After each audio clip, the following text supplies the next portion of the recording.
weeks ago, because of the work of Director Patel, we learned that the former chair of the House Intelligence Committee and current United States Senator leaked classified information.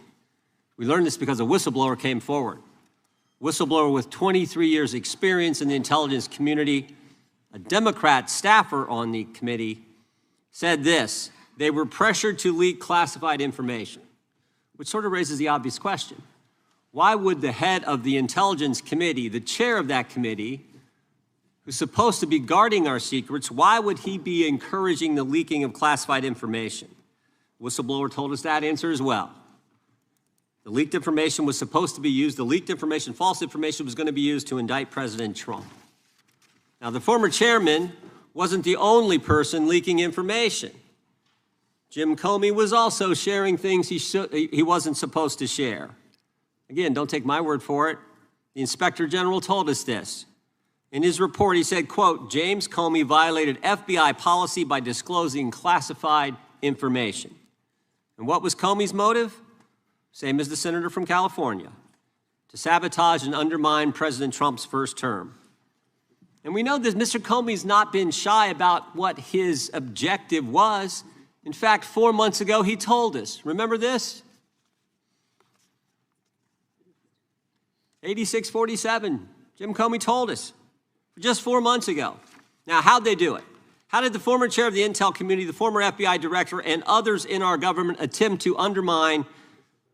What if the people responsible for protecting America's intelligence were actually changing the rules to push a political narrative? Jim Jordan is now putting explosive emails and whistleblower claims under the microscope, and one phrase from a top intelligence official is raising serious questions. Here's what happened.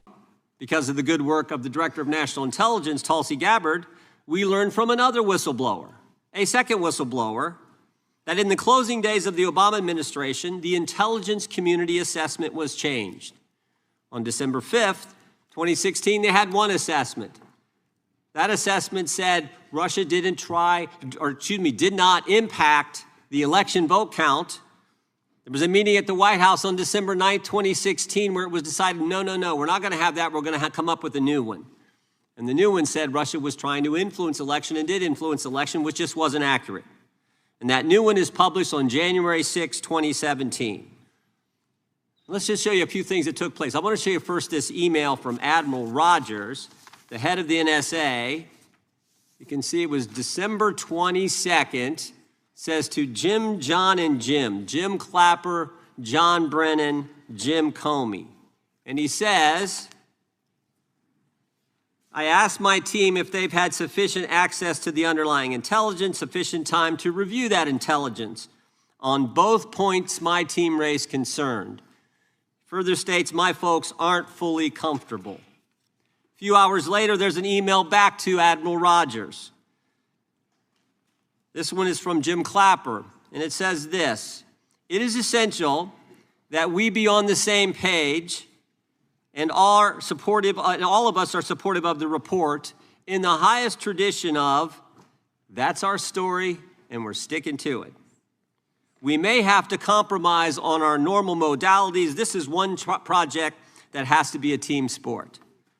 That's our story, and we're sticking to it. Compromise on normal modalities, that's a fancy way of saying, that's the government speak for we're going to have to change the rules. In fact, we're not going to follow our own rules. And that's exactly what they did to get the objective they wanted, to undermine President Trump.